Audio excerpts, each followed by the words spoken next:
ओम नमः शिवाय। हर हर महादेव शंभु। हर हर महादेव। जय माता दी। भगवान शिव की, माँ जगदम्बा की असीम अनुकंपा, असीम कृपा। और पावन श्रावण मास में जो कोशिश हम लोगों ने चैनल से फिर से शुरू की थी कि श्री शिव महापुराण, वो जो दिव्य कृपा वाला ग्रंथ है, भगवान देवादिदेव महादेव का साक्षात स्वरूप, माँ भगवती की साक्षात कृपा, उनके कुछ रहस्यों के बारे में आपके साथ चर्चा की जाए। लेकिन आज हम लोग कुछ ऐसे तथ्य के बारे में बात करने वाले हैं जो कई बार घटित होता है, लेकिन उसका परिणाम उससे भी भयंकर होता है। जो लोग सोचते रहे ना, आज उनके लिए मैं चर्चा करने की कोशिश कर रहा हूँ। खास करके जो अलग अलग पंथों को जो फॉलो करने वाले हैं, उनके लिए ये जानना बहुत ज़रूरी है। चाहे वो फिर शैवपंथी हों, चाहे वो फिर वैष्णवपंथी हों, या कोई किसी अलग पंथ को फॉलो करें। तो शिव शक्तोम चैनल पे आप लोग का हार्दिक स्वागत है। और आज की चर्चा जो है वो शिव निंदा के बारे में है, या फिर जो हरि और हर की निंदा है उसके बारे में, कि क्या उसका आगे चल करके आपको भोग भोगना पड़ सकता है, चाहे फिर चाह करके आप करें या अज्ञानतावश करें। और ये एक ऐसा स्वरूप है कि हर एक भक्त को जान लेना चाहिए, जिसका बहुत ही सुंदर चित्रण जो है वो श्री शिव महापुराण में भी इसका प्रमाण के स्वरूप जो है पूरा विवरण, अगर कोई पढ़ना चाहे तो विवरण उनको मिलेगा।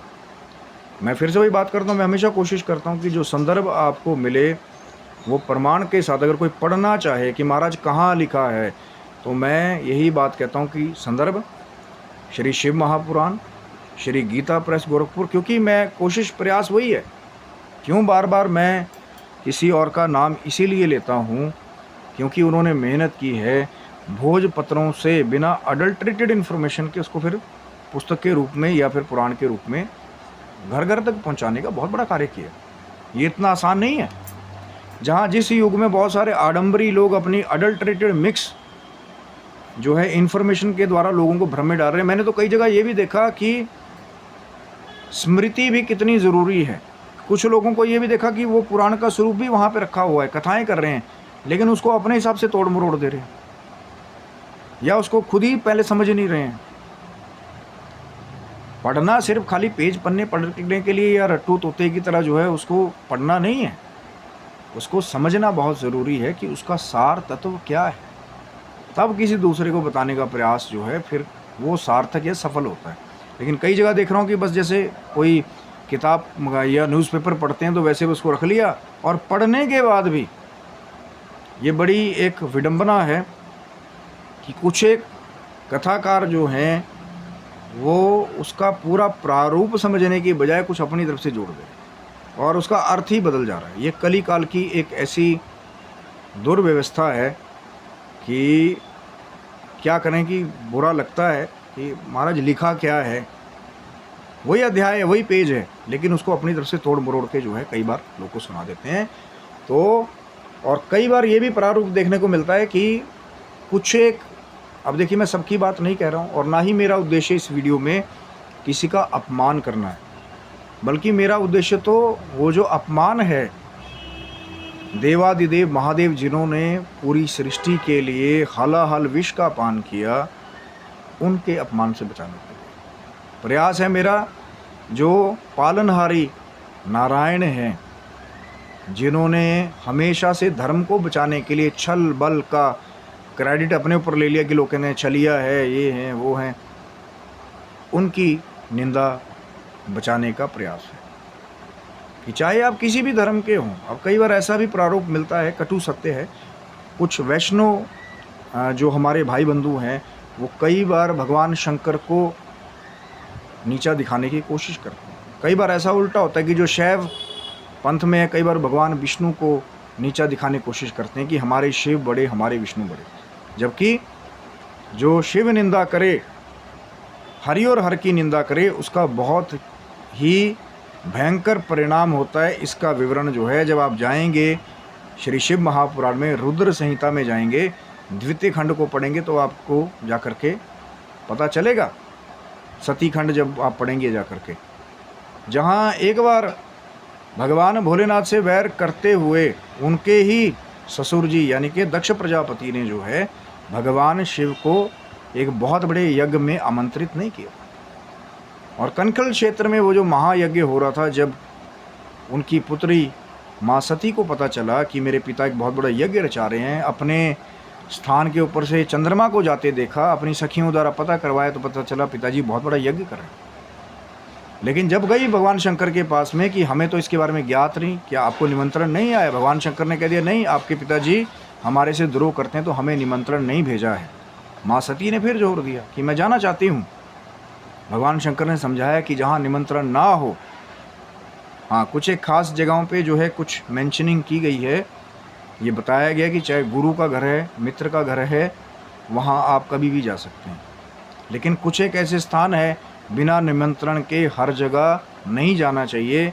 भगवान शंकर ने यही ज्ञान, यही उपदेश जो है माँ सती को जो है वहाँ पे दिया था कि सती अगर बिना निमंत्रण के हर एक स्थान पे आप जाएं तो कई बार मौत से भी बढ़कर दारुण दुख जो है वो प्राप्त होता है। कई बार ऐसा होता है कि अपमान का ऐसा बोझ जो है वो सहना पड़ता है। आप कहीं बहुत बड़ा कहीं आयोजन हो रहा हो, आपको निमंत्रण नहीं दिया, आप वहाँ चले जाएं कि चलो महाराज हम भी चलते हैं, और फिर वो आपको जा कर के जो है वहाँ पे अपमानित करे। वैसा ही कृत्य जो है जब माँ सती ने जो है आग्रह किया भगवान देवादिदेव महादेव से, वैसे तो लीलाधारी सब कुछ जानते हैं कि आगे क्या क्या होना है, लेकिन फिर भी भगवान शिव ने कहा कि तो जाओ, पूरे अपने लवण के साथ, अपने ऐश्वर्य के साथ जाओ, 60,000 रुद्रगणों को, जैसा हरि अनंत हरि कथा अनंत का विवरण मिलता है श्री शिव महापुराण में, भगवान शंकर ने माँ सती के साथ उनको पूरी साज सज्जा के साथ छत्र लगा करके और भेजा है, जैसे किसी महारानी का स्वरूप होता है।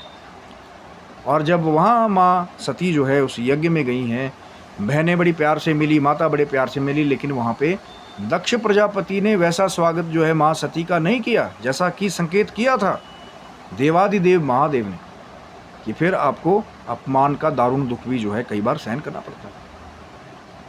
और वहाँ जब माँ गई तब दक्ष प्रजापति ने भगवान शंकर की जो नाक होने वाली निंदा है उसको किया। और वहाँ पे यही विवरण कहा है, माँ सती ने भी यही कहा था माँ जगदम्बा ने, कि यदि कोई भगवान शंकर की निंदा करने वाला हो तो अगर आपके अंदर शक्ति हो तो उसकी जीवा को खींच लेना चाहिए। ये प्रमाण के स्वरूप में लिखा गया है श्री शिव महापुराण में, जाकर के इसको पढ़ेंगे पर शुद्ध स्वरूप में। तभी मैंने नाम लिया, आपको संदर्भ भी दिया कि श्री शिव महापुराण, श्री गीता प्रेस गोरखपुर, सती खंड, रुद्र संहिता का जो द्वितीय खंड है उसमें जाकर के आप इसको पढ़ सकते हैं। खुद पढ़िए जाकर कि यदि शक्ति हो और कोई शिव निंदा कर रहा हो तो उसकी जीवा को खींच लेना चाहिए। अगर शक्ति नहीं है तो अपने दोनों कानों में उंगली लगा करके चुपचाप वहाँ से निकल जाना चाहिए, जैसा महाराज दधीची ने किया था। कि जब दधीची मुनि जो है दक्ष प्रजापति के उस यज्ञ में पहुँचे थे जहाँ माँ सती भी पहुँची थी और बड़े बड़े ऋषि मुनि तपस्वी सिद्ध वहाँ थे, भगवान विष्णु ब्रह्मदेव भी वहीं उपस्थित थे। तो वहाँ जब दधीची मुनि गए थे तो उन्होंने वहाँ पे भगवान शंकर का भाग जब नहीं देखा कि क्या यहाँ पे भगवान शंकर को आमंत्रित नहीं किया गया, पूछा उन्होंने दक्ष प्रजापति से, तो वहाँ भी भगवान शंकर की निंदा करते हुए उनको कपाली कह करके दक्ष प्रजापति ने जो है दधीची मुनि से यही कहा था कि आपके जैसे यहाँ पे जो है मुनि हैं, यहाँ पे भगवान विष्णु सृष्टि के पालन करता बैठे हैं, तो रुद्रदेव का यहाँ क्या प्रयोजन। तो लेकिन जो महान शिव भक्त दधीची थे, जिन्होंने अपने जीवन में आगे चल करके अपनी हड्डियों तक को दान कर दिया था, ऐसे महान शिव भक्त जो है इतना सुन करके वहाँ से फिर दक्ष प्रजापति को ये समझाते हुए निकल गए थे कि उनके बगैर ये आपका यज्ञ संपूर्ण नहीं होगा। और उनके जैसे जो और भी शिव भक्त थे तो दधीची मुनि के साथ जो है वो भी वहाँ यज्ञशाला से निकल गए थे। और उसके बाद जब माँ सती का अपमान हो रहा था, वहाँ पे भगवान शंकर की निंदा हो रही थी, तो जो वहाँ देख रहे थे, माँ सती ने वहाँ उन सबको ये संकेत किया था कि जिन जिन भी लोगों ने अपने कानों से यहाँ शिव निंदा सुनी है उनको सबको इसका दारुण दुख जो है वो बाद में भोगना पड़ेगा। वो तो और भगवान शंकर की लीला है। और उसके बाद फिर माँ भगवती ने, माँ सती ने अपने शरीर को योग अग्नि के द्वारा, हमारे शरीर के अंदर भी अग्नि है, अगर हम उसको योग मार्ग में स्थित कर दें, वो तो फिर योगियों का रहस्य है कि उसको कैसे करते हैं, प्राणवायु पानवायु को कैसे, वो तो एक लंबा रहस्य है, उसका ज्ञान जो है वो सबको नहीं दिया जाता। तो माँ भगवती ने योगाग्नि के द्वारा अपने शरीर को वहीं दग्ध कर लिया था कि मैंने भगवान शंकर की निंदा इसी शरीर से सुनी है, अब मैं इस जीवन को, इस शरीर को त्याग देना चाहता हूँ। और फिर माँ सती ने वहाँ अपने शरीर को त्याग दिया। और जिन जिन ने वहाँ पे निंदा सुनी थी, वो तो भगवान शंकर की और बड़ी विस्तृत लीला है कि जब समाचार मिला देवादिदेव महादेव को, तो उन्होंने क्या क्या आगे लीलाएं की, ये तो और विस्तार है। मैं अभी, क्योंकि वो बहुत सुंदर चित्रण है महादेव का, इसीलिए मैं बार बार कहता हूँ कि चैनल को सब्सक्राइब रखिए। एक से एक कोशिश हमारी अभी भी है कि शिव महापुराण के जो कुछ एक सारांश है, भगवान शंकर की दिव्य लीलाएं, वो आप तक लाने की कोशिश करें। वो तो एक और बहुत सुंदर चरित्र है कि जो समाचार जब देवादिदेव महादेव को प्राप्त हुआ, उसके बाद उन्होंने क्या क्या दंड जो है, जिन्होंने भी भगवान शंकर की निंदा सुनी थी, माँ सती का अपमान होते जिन्होंने देखा था, उन सबको उसका भोग भोगना पड़ा। लेकिन आज के युग में भी कई ऐसे, चाहे कथावाचक कह लीजिए, मैं देखिए, मैंने तभी कहा मैं सभी संतों का बहुत सम्मान करता हूँ, लेकिन जो आपका मर्यादा का दायरा है उसके बाहर जाएंगे, क्योंकि इसको क्यों नहीं समझते या पढ़ाना नहीं चाहते कि भगवान देवादिदेव महादेव नारायण जी की आराधना करते हैं श्री राम जी के रूप में, और नारायण जो है भगवान शिव जी की आराधना करते हैं। लेकिन पता नहीं क्योंकि मूल तत्व जो है, हम वैष्णव है तो हम ही मूल तत्व है, हम बड़े हैं, हम शैव है तो हम मूल तत्व है, हम बड़े हैं। ये पता नहीं ये भ्रम का प्राकट्य कहाँ से हुआ, ये मुझे समझ नहीं आता। कई लोग तो और बड़ी बड़ी अपनी ही कथाओं में कुछ ऐसा भी मिला दे रहे हैं जो शायद कहीं पे लिखा भी नहीं गया है, श्रीमद् भागवतम में भी नहीं लिखा गया है शायद। लेकिन क्रोध भी आता है स्वाभाविक रूप से, क्योंकि हरि और हर में कोई भेद नहीं है। बार बार क्यों हम उस उपदेश को भूल जाते हैं। मैंने पहले भी एक वीडियो बनाया था कि महादेव का ये आदेश है कि नारायण यदि मेरा भक्त हो, आपकी निंदा करता हो, तो भले ही उसको नरक में डाल दीजिएगा। और वहाँ नारायण कह रहे हैं कि मेरा कितना ही बड़ा भक्त हो, अगर भगवान शंकर की निंदा करने वाला होगा, मुझे कभी सपने में भी प्राप्त नहीं कर सकता। और महादेव का ही कथन है कि जो हम दोनों में भेद करता है, हरि और हर में या ब्रह्मदेव में, कि ओमकार में तीनों समान है, बहुत गलत गति को प्राप्त करता है। मेरा उद्देश्य, मैंने तभी तो कहा ना, किसी का अपमान करना मेरा उद्देश्य नहीं, लेकिन जो अपमान करने की कोशिश कर रहे हैं अपने संप्रदाय को या अपने आप को बड़ा दिखाने के लिए, अहंकार, चाहे अहंकार के वश, अज्ञान के वश, फिर आगे जो उनसे जुड़े हुए बच्चे हैं वो भी वही चीज़ सीख रहे हैं। और हम लोग एक भ्रम का बादल पैदा कर दे रहे हैं कि हरि बड़े या हर बड़े, दोनों एक दूसरे का पूजन कर रहे हैं। क्यों नहीं बता रहे आप सबको? बताइए, खुल के बताइए। रामेश्वरम में वही वाला बात फिर आ गई कि भगवान शंकर वहाँ जब रामेश्वरम की स्थापना हुई तो वो बड़ाई दे रहे हैं नारायण को। नारायण से पूछा जाता है, बड़ाई दे रहे हैं शंकर जी को। एक कह रहे हैं कि राम जिसके ईश्वर हैं वो रामेश्वरम है, और दूसरे कह रहे हैं कि राम के जो ईश्वर है वो रामेश्वरम। और हम जो है वो कथाओं में कई बार ये भी सुनने को मिलता है, आप जाते हैं कि उसकी आवश्यकता ही क्या है। नहीं, अब मैं मानता हूँ कि अगर आप अपने संप्रदाय को मानने वाले हैं, श्रीमद् भागवतम कर रहे हैं, तो वहाँ नारायण की लीलाओं का जो है वो प्रकटे कीजिए। वहाँ भगवान शिव को छोटा दिखाने वाली कोशिशें क्यों करते हैं लोग? जहाँ शिव महापुराण की कथा हो रही है, वहाँ कई बार नारायण को अगर छोटा दिखाने की कोशिश करेंगे तो वो सही नहीं है। आप अपने संप्रदाय में, या अगर आपको स्वरूप अच्छा लगता है, वैसे तो हरि और हर में कोई भेद नहीं है, लेकिन जिनको शिव स्वरूप अच्छा लगता है वो भगवान शिव जी की आराधना करें, उनके गुणों का गान करें। जिनको नारायण की लीलाएं अच्छी लगती है उनके गुणों का गान करें। लेकिन ये बड़ाई छोटाई वाला जो काम है, तभी तो मैंने कहा कि भगवान शंकर के उपदेश को मत भूलिए कि जो हम में भेद करेगा वो गलत गति को प्राप्त करेगा। जाकर के पढ़िए प्रमाण स्वरूप में। फिर बता दे रहा हूँ, श्री शिव महापुराण, गीता प्रेस गोरखपुर। पढ़ने वाला पढ़े, लेकिन पढ़ेंगे नहीं। और जब पढ़ेंगे नहीं तो कई बार जो हमारे नए आने वाले बच्चे हैं, इसी भ्रम के बादल का वो शिकार हो जाते हैं। वो जो अज्ञानता का जो बारिश का पानी है, उसमें जो है वो बच्चे भीग रहे हैं, उससे और भ्रम की जो है ज्ञान की प्रकाष्ठाएं अपना फैल जा रही हैं।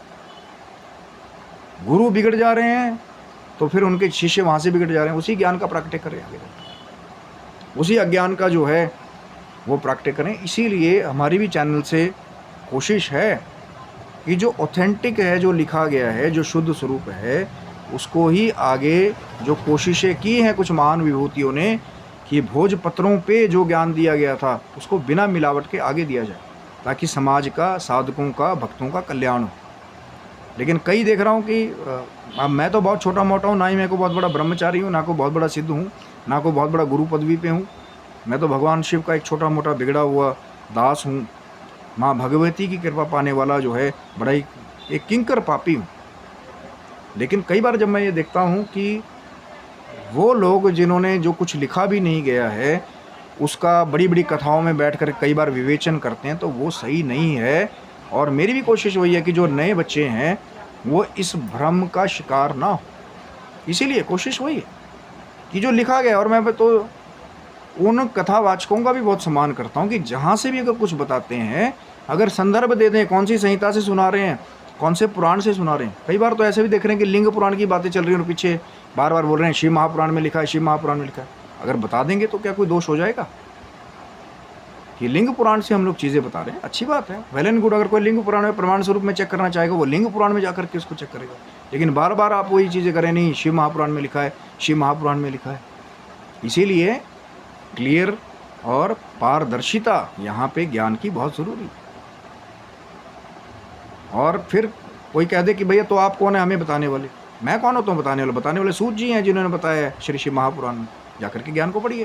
तभी तो मैंने कहा कि मेरे पास भी मत आइए, मैंने आपको संदर्भ बता दिया। फिर एक बार बता देता हूँ कि अगर पढ़ने वाला कोई चाहे इस संदर्भ को, ये जो सती खंड में ये जो पूरी लीला लिखी है, अभी तो मैं आगे भी उसके साथ आऊँगा कि क्या क्या दंड की चीज़ें भोगनी पड़ती हैं। कई बार पूरा वंश का वंश जो है, अगर कोई शिव भगवान की